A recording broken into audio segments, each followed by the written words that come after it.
धन्यवाद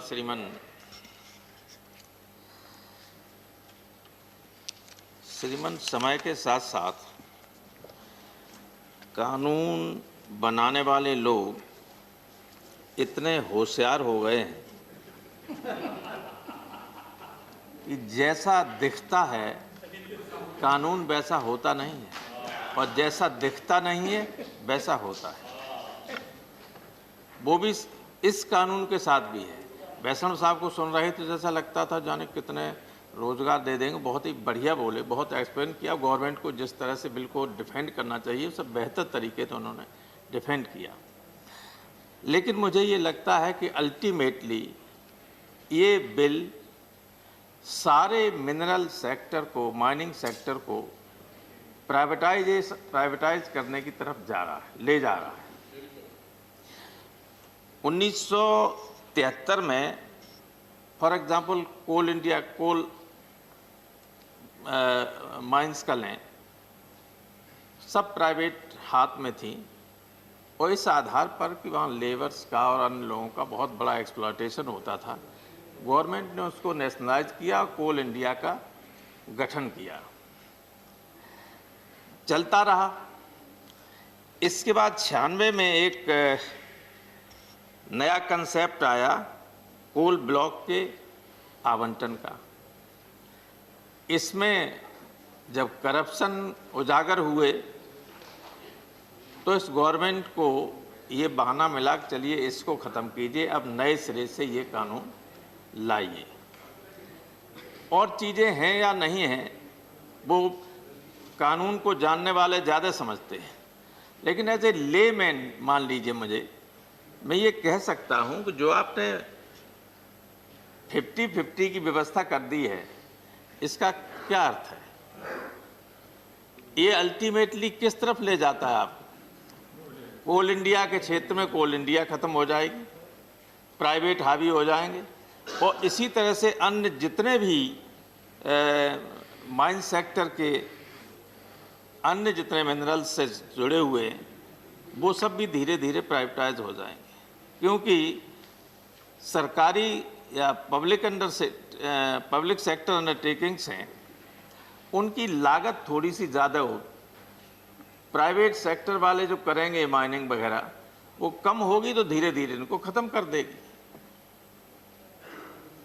तो ये जो आपका है, भले ही आप कहें कि ये बहुत अच्छा बिल है, रोजगार देगा और राज्यों को भी, जो आपने कोऑपरेटिव फेडरलिज्म की बात की उसके आधार पर है, लेकिन मुझे इस बात की आशंका है।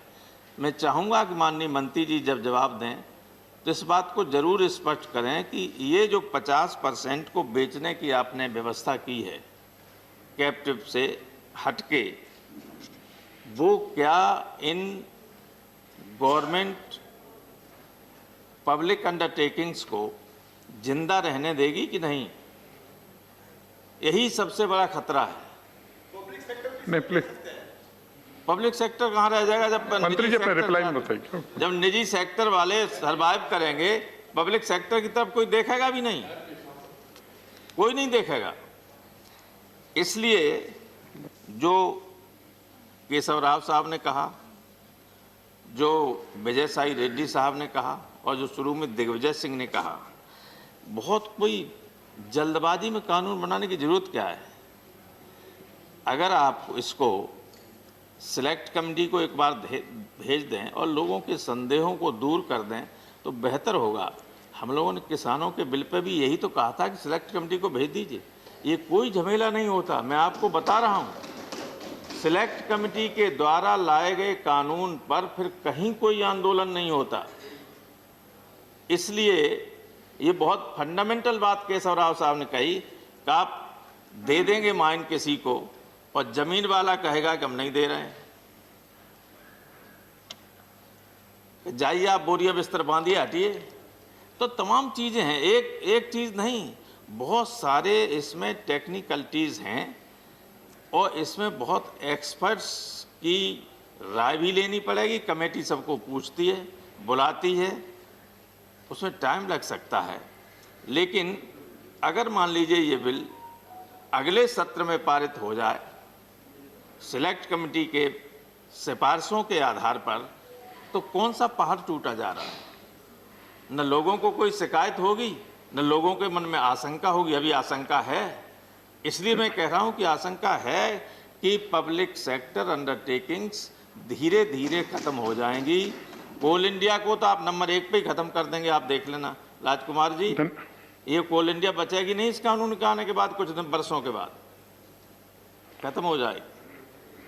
मुझे ज्यादा वैसे ही कुछ नहीं कहना है। मैं धन्यवाद प्रोफेसर। उन्होंने ऐसा है श्रीमान कि कभी कभी कुछ लोग ऐसे बाउंसर फेंकते हैं कि बैट्समैन देखता रह जाता और गेंद ऊपर से चली जाती है।